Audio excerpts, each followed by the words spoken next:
السلام علیکم، آپ دیکھ رہے ہیں ویئرڈ وے۔ آج اسٹوری بہت انٹرسٹنگ ہونے جا رہی ہے۔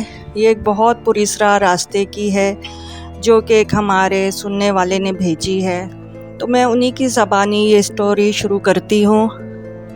وہ کہتی ہے، میرا نام ملائکہ ہے۔ یہ ان دنوں کی بات ہے، کوئی بہت زیادہ پرانی بات بھی نہیں ہے، 2020 ستمبر کی بات ہے، جب کووڈ پورے پاکستان میں عروج پر تھا۔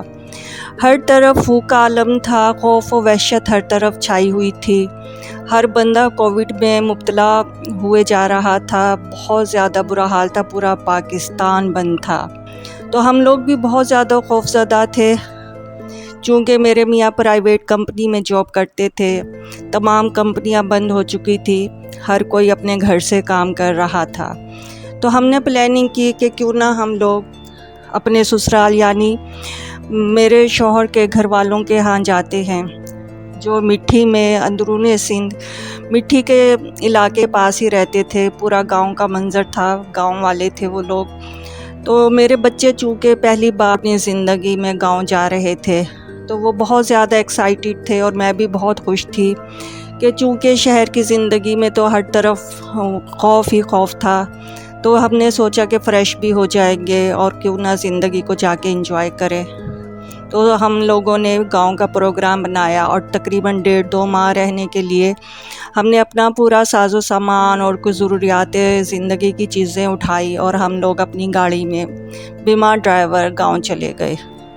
اب گاؤں والے ہمارے پہلے سے منتظر تھے، انہوں نے ہمارا بہت شاندار استقبال کیا، بہت اچھے کھانے بنائے، اور ہم لوگوں کو بہت زیادہ عزت دی۔ ان کا ڈبل اسٹوری گھر تھا، فرسٹ فلور پر میرے سسرال والے اور سیکنڈ فلور انہوں نے ہمیں دے دیا۔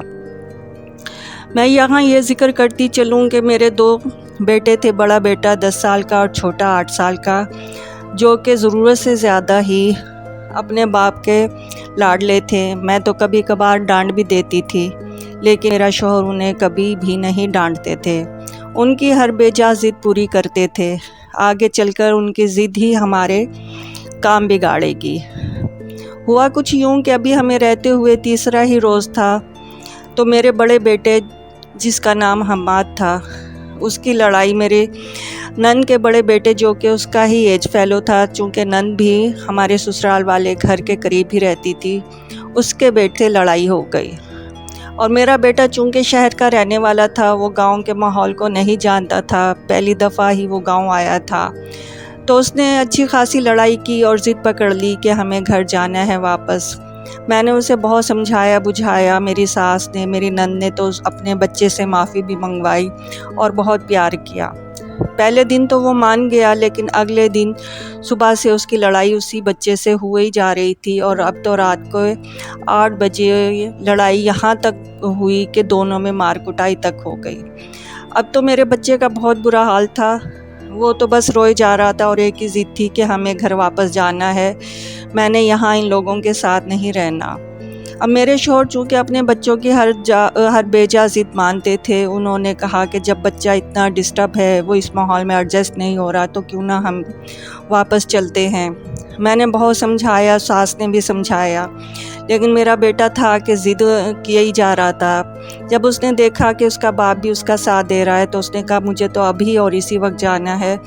تو میرے شوہر نے بھی کہا کہ بچہ بہت زیادہ ضد کر رہا ہے، ایسا نہ ہو یہ سٹریس میں چلا جائے اور ہمیں اسی کی پڑ جائے، تو اس سے بہتر ہے کہ ہم لوگ واپس کراچی چلے جاتے ہیں۔ اب جب بچے کا یہ حال دیکھا اور میرے شوہر کی بھی ضد دیکھی، تو میری ساس نے بھی کہا کہ جب تمہارا شوہر اور بیٹا اتنا ہی ضد کر رہے تو تم لوگ چلے جاؤ، جبکہ میں نہیں جانا چاہ رہی تھی، مجھے اس ماحول میں بہت مزہ آ رہا تھا۔ خیر اپنے شوہر کی بات مانی، اور میں نے سامان پیک کیا اور گاڑی میں رکھا اور ڈرائیور کو ریڈی کر دیا کہ واپس چلتے ہیں۔ رات تقریباً 10 بجے ہم لوگ واپسی کے لیے سوار ہو گئے۔ اب جیسے ہم لوگ نکلے ہیں تو ہم نے دیکھا کہ ہماری گاڑی کچے میں تھی، ہم لوگ ابھی روڈ پہ نہیں آئے تھے، تو ہم نے دیکھا کہ ہماری गाड़ी जो है कच्चे से अभी तक ऊपर नहीं आई थी और हमारे सब लोगों के मोबाइल सिग्नल बंद हो गए और गाड़ी एक वीराने में, एक बहुत बड़े ग्राउंड में, जहाँ चारों तरफ सन्नाटा था, अंधेरा ही अंधेरा था, खुद ब खुद चले जा रही है। ड्राइवर उसे रोड पे ले जाने की कोशिश कर रहा था, लेकिन न जाने क्यों गाड़ी खुद ब खुद उस वीराने की तरफ जा रही थी। हम सब लोगों के मोबाइल बंद हो चुके थे, कोई सिग्नल नहीं आ रहा था, गूगल वगैरह कुछ भी सर्च नहीं कर पा रहे थे। तो गाड़ी एक बहुत बड़े वीराने में, जहाँ पे एक सामने एक छोटी सी झुग्गी बनी हुई थी, जिसमें से एक टिमटमाती हुई रोशनी आ रही थी, सिर्फ एक वो थी और चारों तरफ ग्राउंड था और हू का आलम था। हम लोग बहुत परेशान थे। जैसे ही मेरा शौहर और ड्राइवर उतरे कि हम जाके उसमें मालूम करते हैं झुग्गी में अगर कोई हुआ, तो उससे पता करते हैं कि ये रास्ता किधर जाता है और रोड कहाँ पे आएगी। तो इसलिए वो अभी उतरे ही थे, तो मैंने और मेरे बच्चों ने देखा कि उनके पीछे कोई दो बहुत लंबे साए हैं जो उन्हें पकड़ने की कोशिश कर रहे हैं। लेकिन मैंने अपने बच्चों के मुंह पे हाथ रख लिया और उन्हें चीखने नहीं दिया कि कहीं ये दोनों परेशान ना हो जाए। अब वो झुग्गी की तरफ जा रहे थे, तो उन्होंने जाके देखा, जैसे ही पूछा कि ये रोड कहाँ तक आएगी, कब आएगी, कुछ ऐसा सिलसिला है, तो वहाँ से आवाज़ आई, तुम आ गए हो, मैं तुम्हारा ही तो इंतज़ार कर रहा था। हम लोग बहुत बेताब थे, तुम्हें कब से इंतज़ार किया, तुमने बहुत हमारा इंतज़ार करवाया। खैर मेरा शौहर और ड्राइवर भागम भाग आए और बहुत खौफज़दा थे। लेकिन मैं देख रही थी कि जैसे ही 2 कदम आगे बढ़ाते, कोई चीज़ उन्हें पीछे खींचती और वो पीछे हो जाते, फिर वो आगे बढ़ते और फिर पीछे। काफ़ी देर तक यही चलता रहा। वो बड़ी मुश्किल से गाड़ी की तरफ आए। इस दौरान मेरे बच्चों का बहुत बुरा हाल था। मैंने उनके मुंह पर हाथ रखा हुआ था कि कहीं वो चीखे नहीं, उनके चीखने से मेरा शौहर और ड्राइवर ज़्यादा परेशान ना हो जाए। बहुत बुरा हाल था, बच्चे डर के मारे बहुत खौफज़दा थे। इधर मैं भी बहुत ज़्यादा खौफज़दा थी, लेकिन हम लोग आवाज़ें नहीं निकाल रहे थे।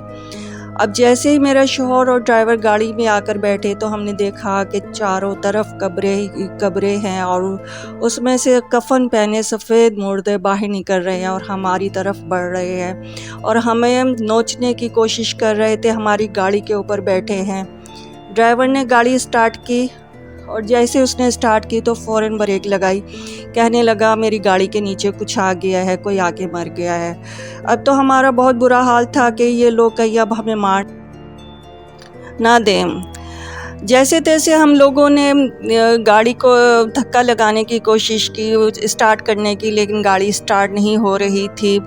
जाने क्यों हम सब पे इस कदर खौफ था, हम लोगों का डर के मारे बहुत बुरा हाल था, बहुत ज़्यादा हम लोग कांप रहे थे। लेकिन मेरे दिमाग ने एकदम से काम किया और मैंने फ़ौरन दुरूद शरीफ का विर्द शुरू कर दिया।